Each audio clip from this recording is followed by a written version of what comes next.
Digital planning can make crown lengthening more precise and predictable by helping the clinician evaluate the smile, gingival margins, tooth structure, and supporting bone before treatment begins.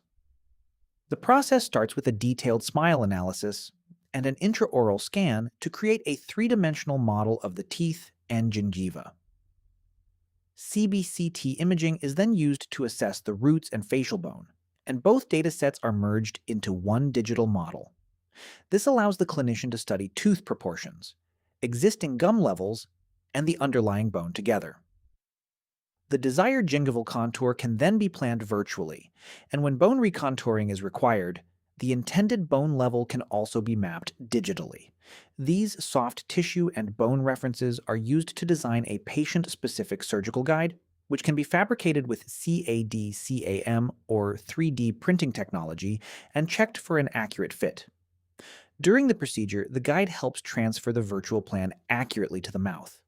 Digital planning does not replace clinical judgment, but it provides a clearer understanding of the anatomy and supports a more controlled treatment approach. If you are considering crown lengthening and want to understand whether digital planning is suitable for your case, book a consultation with Airway TMJ and Sleep Center in Noida.